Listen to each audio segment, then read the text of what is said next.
وش هذه كل نهار تعبي أكل وكل الليل تنفس. خلني أقوم أشرب مي من الرعبة نشف ريقي. مو حاسس بالجوع؟ رنوش تركت فروج عالطاولة، روح كلها.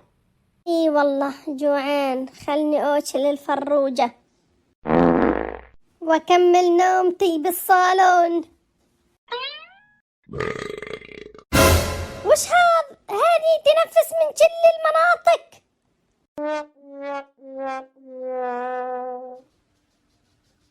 شو ممنوع نقرب عليها، أنا ودي أوكلها وأشوف وش بدها تعمل.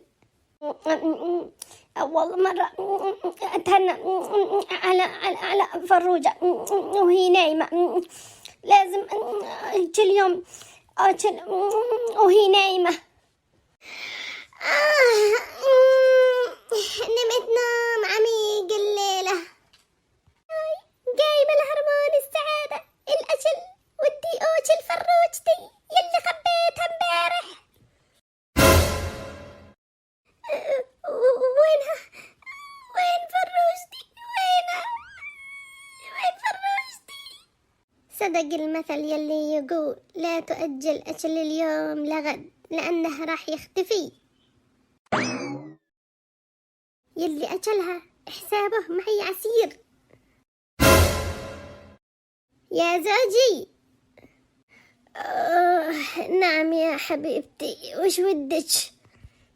تعال لهنا ودي إياك. لساتني نعسان، وش ودك؟ مين يلي أكل فروجتي؟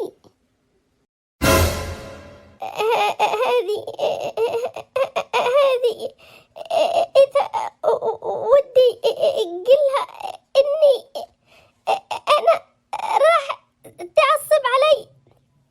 وش قلها هذه؟ هذا لأني رديت على الشيطان. شو قاعد تتمتم ها؟ ولا شيء حبيبتي، ولا شيء، بس أقول مو أنا يلي أكلتها، مو أنا. ما في البيت غيري وغيرك وأمي وأبوي. أمي وأبوي مستحيل يأكلوها. إيه أنا أكلتها، وش يعني؟ قمت جوعان بالليل. ما تسألين علي، قايمة تدوري على فروجة وما تسألين وين جوزك نام. حتى لو كانت علاقتك معاي قوية وتحبني لا تأكل من أكلي. بعدين أنا إذا ودي أعيش بمطبخ كله خرفان محشية وفراريج مشوية. يعني تستغنين عني؟ أهم شي عندك خرفان محشية وفراريج مشوية. إيه هذا أهم شي عندي. ماشي، أنا حترك البيت وخليك مع فراريجك وخرفانك. الله معك، بس انتي بدوني ما راح تقدرين تمشين خطوة. محسسني انك الكندرة تبعي.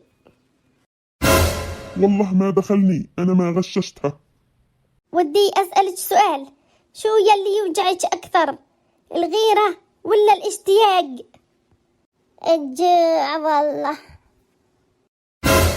يعني ما راح تشتاقي لي ولا تغاري علي إذا تركت البيت؟ إيه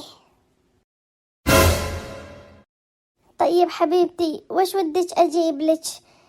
خروف محشي ولا فروجة؟ طبعا خروف يا حبيبي.